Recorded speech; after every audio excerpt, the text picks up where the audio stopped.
بسم الله الرحمن الرحیم. تیر درس کې موږ تاسو د اسلام ارکان هغه ویلیو او وضاحت مو ورکړی. د اسلام ارکان یعنی فرائض، کوم شیونه چې لازم دي د یو انسان ته تر څو مسلمان جوړ شي. نو په هغه کې یو دا و چې دی به شاهدي ورکوي په وضاحت ډول سره، اقرار به کوي چې الله جل جلاله دا زه منم او الله جل جلاله شته ده، بغیر د الله نه بل څوک د عبادت لایق نه دي. او دویم دا و چې د دې ترڅنګ محمد علیه الصلاة والسلام دا د الله پیغمبر ده، دا اولنی فرض، اولنی رکن. دویم دا چې مونځ به کوي، دریم دا چې زکات به ورکوي، څلورم دا چې روژه به نیسي، پنځم دا چې حج به کوي که چېرته یې وسه پوره وي. صحیح ده؟ نو دا پنځه ارکان موږ تاسو دا زده کړي. ننني درس کې موږ تاسو هغه د جبریل علیه السلام هغه اوږد حدیث کې چې پوښتنه یې ترېنه کړې وای د ایمان په اړه معلومات راکړه. صحیح ده؟ نو نن به انشاءالله د ایمان په اړه باندې موږ تاسو غږیږو. ایمان او اسلام کې څه فرق ده؟ اسلام ظاهري احکاماتو ته وایي، ظاهري څوک ویني او لیدل کېږي په ظاهره باندې که نه، او ایمان دا باطني اقرار ته وایي، باطني تصدیق ته وایي چې یو سړی د زړه نه الله ومني، یو سړی د زړه نه ایمان راوړي، اسلام ته ځان تسلیم کړي او ووایي چې زه مسلمان یم. یو خو په ظاهري ډول باندې که نه شاهدي م ورکړي، اشهد ان لا اله الا الله و اشهد ان محمد، کلمه م وایي، منځونه م شروع کړي، حج م شروع کړي، صحیح ده، روژه، د هر څه. یو په باطني ډول باندې چې په داخل د زړه کې دی په دې باندې یقین وکړي چې هو واقعا اسلام شته ده او دا حق دین ده او زه په دې باندې ولاړ یم، نو هغه ته ایمان وایي. صحیح ده؟ په باطن کې په زړه کې الله جل جلاله ومني، نه صرف په خوله باندې بلکې په زړه کې هم الله جل جلاله څنګه کې هغه ومني. اوس راځو چې پوښتنه ترېنه وشوه فاخبرني عن الایمان. نبي علیه السلام نه پوښتنه وکړه، وایي ایمان په اړه ماته معلومات راکړه. نبي علیه السلام ورته ویلي ان تؤمن بالله چې ته په الله باندې ایمان راوړې، یعنی الله له زړه نه ومنې چې بالکل الله جل جلاله یقیني ډول باندې شته ده، په دې کې شک او شبهه نشته. یو عام انسان نه چې اصلا نه تعلیم کړی، د کلیوال انسان، پوه شوې، نو له هغه نه پوښتنه وشوه ته څه الله دې څنګه وپېژانده، څنګه دې په الله باندې یقین ده. صحیح ده؟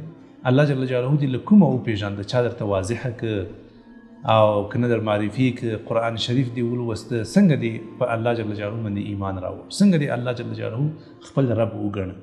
هغه ورته ویل ګوره چې قدمونه یې په کوم ځای کې که نه، په کوم ځای کې قدمونه کېښودل شوي، دا په دې دلالت کوي چې دلته انسان تیر شوی دی. او کله چې د سیرلیو او د میږو پچې پرتې وي که نه، دا په دې دلالت کوي چې دلته رمه تېره شوې ده، ښکاره دلالت کوي که نه چې دلته خامخا څه شی تېره شوي، رمه تېره شوې ده.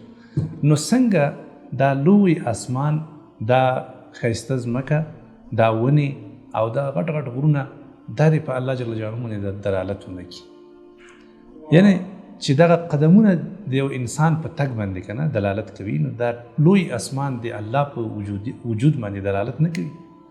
صحیح ده که نه؟ عقل هم دا وایي چې هیڅ یو شی بغیر له یو کس نه نشي پیدا کېدی. صحیح ده که نه؟ مثلا دا کمپیوټر ده، دا بغیر له پیدا کوونکي نه دا خپله جوړېدی شي؟ نشي جوړېدی که نه؟ یو قلم راواخله، کمپیوټر خو ډېره غټه خبره ده، یو قلم راواخله، یو میز راواخله، صحیح شوه، یو وړوکی غوندې پنسل راواخله، دا امکان لري چې په خپله باندې جوړ شي؟ نه جوړېږي که نه؟ دا وړوکي شیان چې په خپله باندې نشي جوړېدلی، څنګه امکان لري چې موږ او تاسو دا انسانان په خپله باندې جوړ شو؟ صحیح ده؟ ډېرو کافرانو متاسفانه نظریه دا ده، هغوی دا وایي یو انفجار رامنځته شو، بس هر څه په خپله باندې څنګه شو، پیدا شو. څنګه امکان لري که نه چې هر څه په خپله باندې پیدا شي؟ فرضاً که ته چېرته یو کافر ته ووایې چې کافر درته راشي او درته ووایي چې ډېر ناشنا کامره دې اخیستې ده که نه، ډېره ښکلې کامره دې اخیستې، دا ما چېرته نه دی لیدلی، دا دې له کومه کړه؟ او ته ورته وایې چې دلته یو انفجار وشو، بس دلته چې ومې کتل دا کامره په خپله باندې پرته وه، دلته دا هېچا نه ده جوړه کړې که نه، نو هغه به تا سره ومني، نه یې در سره مني که نه. هغه وایي دا امکان نه لري چې دا کامره په خپله باندې پیدا شي، دومره یو بهترین شی. نو بیا ته پوښتنه ترېنه وکړه چې څنګه امکان لري چې دا ښایسته سترګې دا په خپله باندې پیدا شي؟ امکان لري چې دا رقم ښایسته سترګې چې ته په هر څه ورباندې وینې، او 500 نه تر 600 میګا پکسل دا انسان یو سترګه ده، دومره دید کوي که نه، دا څنګه امکان لري چې په خپله باندې پیدا شي؟ امکان لري؟ دا نه لري کنه. د خامخا لکه یو وړوکی کامره چې په خپله نشي جوړېدلی، دا سترګې د دومره انسانانو دا به څنګه په خپله باندې جوړې شي؟ دا امکان نه لري. دا حتما دلالت په دې کوي چې د دې یو پیدا کوونکی شته ده. صحیح ده که نه؟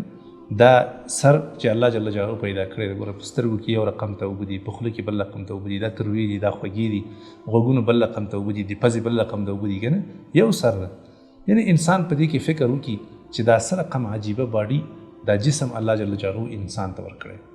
که یو انسان په دې خپل جسم کې هم فکر وکړي، د یقیني دې نتیجې ته رسېږي چې زه په خپله باندې نه یم پیدا شوی او نه په خپله باندې داسې یو بهترین شکل کې یو انسان جوړېدلی شي. دا حتما یو څوک شته ده چې زه پیدا کړی او ته پیدا کړی او هغه بل انسان پیدا کړی. صحیح ده که نه؟ نو موږ تاسو په الله جل جلاله باندې به ایمان لرو او دا به وایو چې بالکل الله جل جلاله شته ده، هغه موږ ویني، هغه مکمل علم لري او موږ یې پیدا کړي. د بلکې نه صرف موږ بلکې دا هر څه چې زموږ ستاسو په نظر راځي دا هر څه الله جل جلاله پیدا کړي.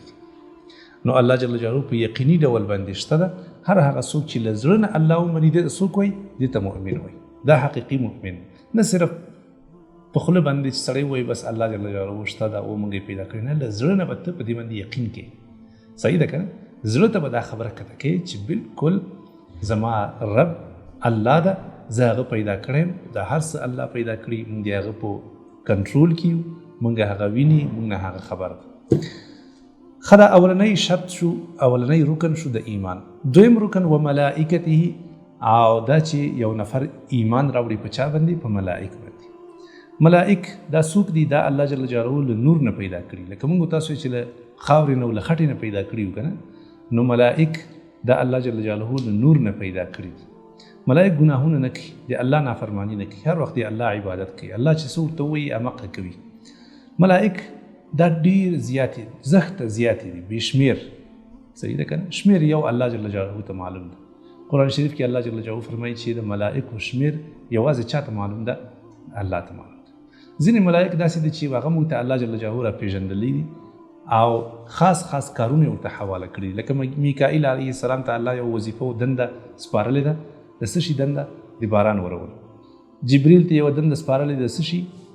چې هغه به وحی راوړي، بیا الله جل جلاله کلام به راوړي انسانانو ته، پیغمبرانو ته. صحیح ده؟ یا مثلا ملک الموت، د دې دنده څه شی ده؟ د قبض روح. صحیح ده؟ یا کرام کاتبین، دا صفت ده، دا هغه فرښتو چې انسان سره دي او هر څه لیکي. قرآن شریف کې یو بل ځای کې الله جل جلاله له معقبات من بین یدیه، الله فرمایي چې د انسان مخې او شاته او هر طرف ته ملائکې دي او د حفاظت کوي. ځینې ملائک داسې دي چې په قبر کې د تا نه پوښتنه کوي. صحیح ده که نه؟ او چې هغه ته څه وایي؟ نکیر و منکر وایي. ځینې ملائک داسې دي چې تا ته په جنت کې ولاړې دي په انتظار ستا استقبال ته. ځینې داسې دي چې هغه نور کارونه الله جل جلاله ورته سپارلي دي، کنه، لکه شپېلۍ قیامت راتګ سره. نو دا یو خاص مخلوق ده چې الله جل جلاله پیدا کړی، له نور نه پیدا کړی د خپل عبادت لپاره او یو څه وظایف هم ورته سپارلي دي. په یو حدیث کې راځي وایي هر ورځ د الله جل جلاله د عبادت لپاره عرش ته چې کوم ځای کې الله جل جلاله پورته ده که نه، هلته 80,000 فرښتې راځي، 80,000 ملائک راځي هر ورځ او طواف کوي، د الله عبادت کوي. بیا دغه 80,000 ملائکو ته د قیامت تر ورځې بیا نوبت نه ورسېږي. ته فکر وکړه چې څومره زیات ملائک دي که نه الله جل جلاله پیدا کړي. نو موږ تاسو باور او یقین او عقیده دا وي چې بالکل داسې مخلوقات شته. کافران یې نه مني، ځکه هغوی وایي موږ چې څه شی په سترګو ولیدل هغه منو که نه، هغه چې څه په سترګو نه لرو په هغه باندې ایمان نه. مؤمن مسلمان په هغه وخت کې یقیني مؤمن کېدلی شي چې دی ملائکه ومني چې بالکل داسې مخلوق شته دي، الله پیدا کړي دي. ځینې نومونه یې موږ پېژنو، لکه ما چې درته وویلې، او د ډېر نومونه موږ نه پېژنو. صحیح ده؟ ځینې یو رقم وظیفه پر مخ باندې بیایي، ځینې بل رقم. ګوري الله جل جلاله په خپله باندې هم کولی شي که نه چې مستقیما د یو چا نه روح واخلي، کولی شي. نو بیا ملائکې ولې مقرر کړي؟ خپله هم کولی شي چې باران ووري، ولې ملائک مقرر کړي؟ آفرین. موږ تاسو ته درس راکوي، یو پیغام راکوي چې ګورئ زه وسیلو ته ضرورت نه لرم، بیا هم له وسیلو نه کار اخلم، خلک مې مقرر کړي، تاسو هم دغه رقم د دنیوي کارونو د پرمختګ لپاره له وسایلو نه کار واخلي. صحیح ده که نه؟ وسایل په کار واچوي او اسباب په کار واچوي او مخکې لاړ شي. داسې نه چې کرا کور کې ناست دي او وایي چې بس جماعت ته نه ځم، بل کار نه کوم، حج ته نه ځم او تراویح نه کوم، منځونه نه کوم، بس ما د الله جل جلاله بخي په کور کې ناست دي. داسې خو نه کېږي که اسباب وسایل دا به اختیاروي، حرکت به کوي، نو بیا به انشاءالله کامیابي ته رسېږي. نو د ملائک په اړه باندې انشاءالله تاسو پوه شوئ. دا یو مخلوق ده، الله پیدا کړی ده، ګناهونه نه کوي، د الله عبادت کوي او د هغه اطاعت کوي، امرونه یې مني او الله جل جلاله پیدا کړي. موږ یې نه شو لیدلی. هغه شی نه ضرور نه ده چې موږ او تاسو هر یو شی ووینو او بیا ورباندې یقین وکړو. موږ او تاسو ته چې الله جل جلاله څه شی وضاحت راکړی په هغه باندې موږ او تاسو ایمان لرو. بل دا چې یو نفر په هغه وخت کې مؤمن کېدلی شي چې په کتابونو باندې و کتبه د الله په کتابونو باندې ایمان راوړي. تر ټولو مشهور تر ټولو اوچت کتاب کوم یو ده؟ قرآن کریم ده. د الله جل جلاله وروستی پیغام ده، وروستی کتاب. د دې نه مخکې هم الله جل جلاله ډېر کتابونه را نازل کړي لکه تورات و انجیل و زبور وغیره، صحیفې د ابراهیم و د موسی علیه السلام، ډېر زیات کتابونه مختلفو ځایونو کې که نه الله جل جلاله په مختلفو اوقاتو کې خپل کلام، خپل پیغام، وحی را نازله کړي. موږ تاسو له دغه مشهورو نه خبر یو. هغه چې وړوکي کتابونه دي یا لوی کتابونه دي یا صحیفې دي له هغه نه یو خبر. خو بالعموم څومره هم چې د الله جل جلاله کلام او خبرې او کتابونه را نقل شوي دي او را نازل شوي دي، هغه مونږ څنګه کوو؟ هغه مونږ ټول منو او ورباندې ایمان لرو او یو هم نه ردو. صحیح شو؟ بل شرط، بل رکن د ایمان هغه دا ده ورسله، چې موږ تاسو په ټولو رسولانو باندې د الله جل جلاله چې څومره پیغمبران دي په هغه ټولو باندې موږ تاسو ایمان لرو.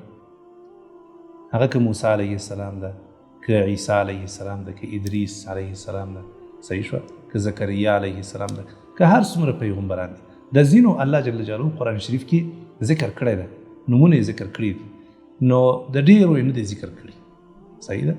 ټول هغه پیغمبران چې الله جل جلاله د انسانیت ته هدایت په خاطر باندې را لېږلي دي، موږ هغه ټول تسلیمو او ورباندې باور لرو او دا وایو چې هغه بالکل په حق باندې څوک پیغمبران. صحیح ده؟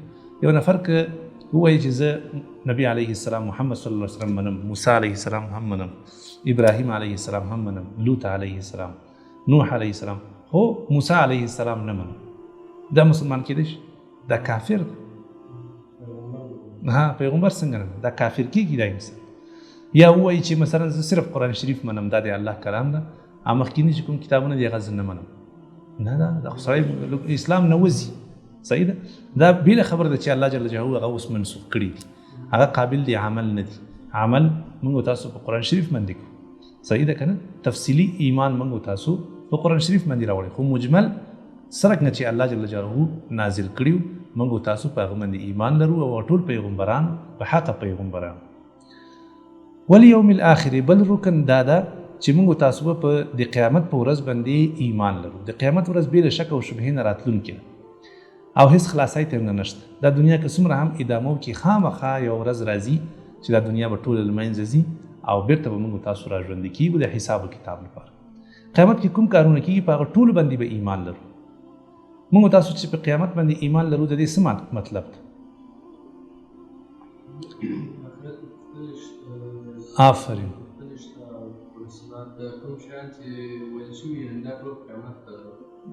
قیامت اړوند چې څومره معلومات دي په هغه ټولو باندې موږ ایمان لرو. لکه یو سړی چې مړ کېږي ملایکې ورته راځي، که چېرته دا انسان ښه وي زیری ورته ورکوي، او که چېرته دا انسان خراب وي بد عمله وي نو ویروي. صحیح ده که نه؟ موږ تاسو په دې باندې باور لرو چې په قبر کې عذاب شته ده. بدو انسانانو لپاره په قبر کې عذاب شته ده. څوک چې نیک دي هغوی لپاره خوشحالي ده. په قبر کې سوال او جواب شته دي. صحیح ده که نه؟ د قیامت په ورځ باندې راولاړېدل شته دي، الله په نزد د الله په مخ کې ودرېدل شته دي. د قیامت په ورځ باندې حوض کوثر شته ده چې نبی علیه السلام ته الله ورکړی.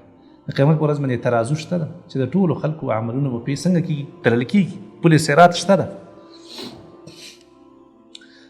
او عملنامې چې انسانانو ته ورکول کېږي په ښي لاس باندې یا په چپ لاس باندې، دا بالکل حق دا شته دي. حساب و کتاب شته دي. نو زموږ ستاسو چې په قیامت باندې ایمان لرو، صحیح ده، نو دا ټول معلومات ورسره لرو او دا ټول باندې به یقین کوو چې دا بالکل شته دي، نو په هغه وخت کې به موږ او تاسو په رښتیا باندې مؤمنان کېدلی شو. عقل هم دا وایي چې باید یو ورځ خامخا داسې راشي چې د عدالت ورځ وي، واسطې ماسطې باید پکې نه وي، چا چې ظلم کړی د باید له هغه نه پوښتنه وشي، مظلوم انسان سره باید د عدل فیصله وشي. عقل دا وایي که چنګیز خان تیر شوی د مثلا هولاکو تیر شوی د په دې دنیا کې په سلهاو نه په زرهاو انسانان بې ګناه وژلي دي.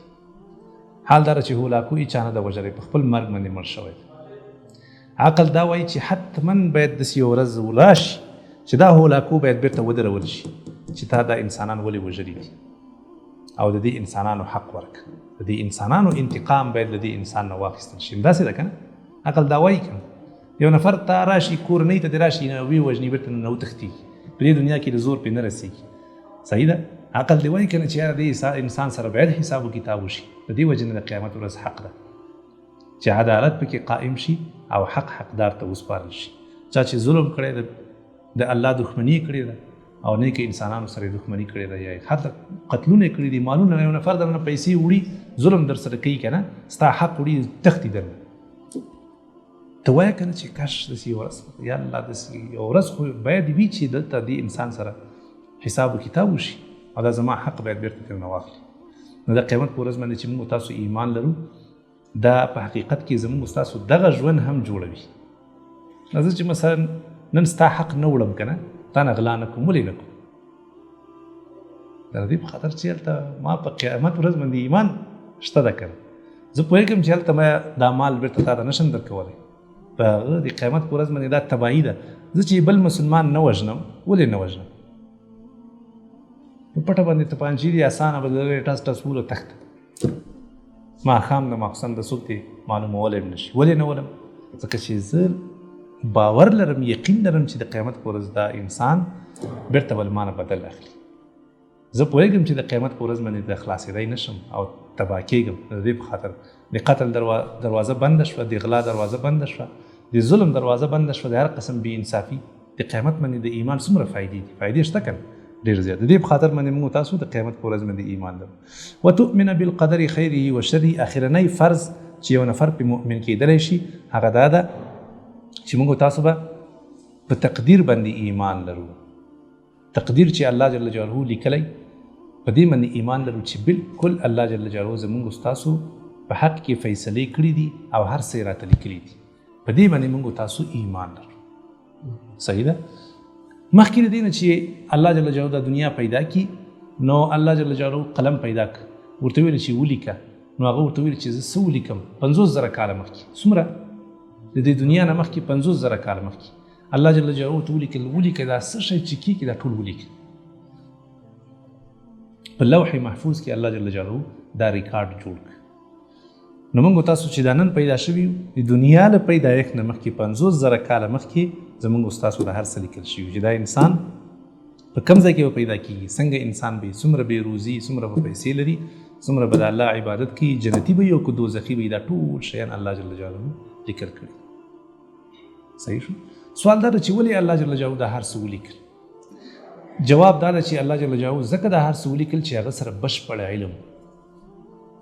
الله جل جلاله سره د هغه څه علم کوم چې مخکې کېده، د هغه څه علم هم ورسره د کوم چې آینده کې کېږي. دا اوس چې څه کېږي د دې علم او پوهه هم الله جل جلاله سره شته ده.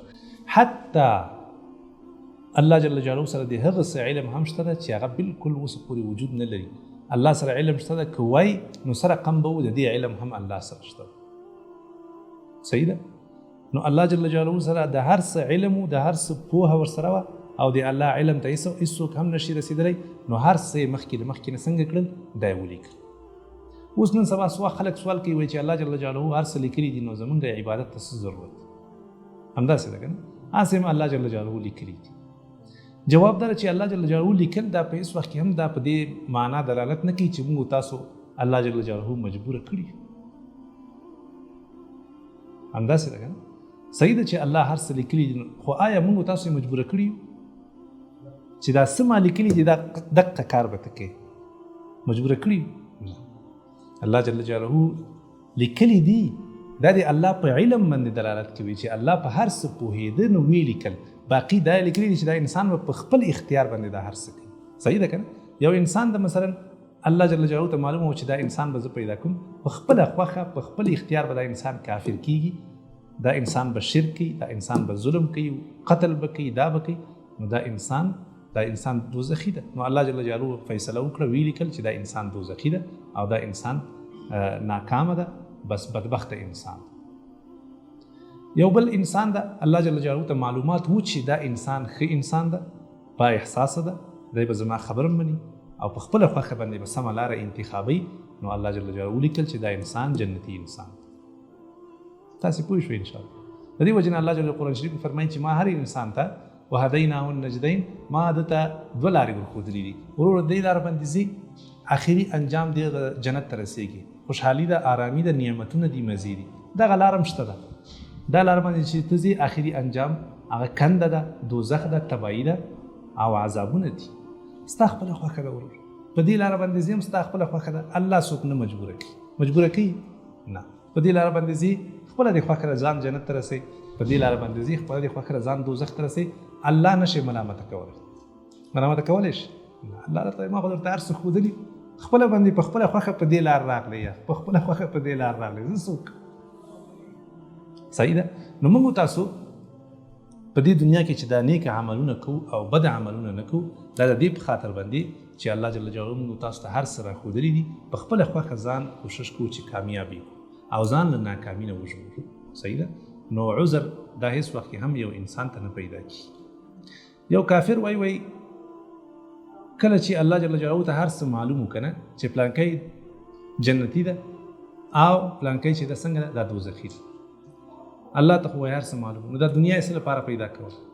خو دوزخیان به دوزخ ته خطا کړي او جنتیان به جنت ته داخل، خبره ختم. نو جواب څه شي کېدی شي؟ تاسو سره چا سره جواب شته؟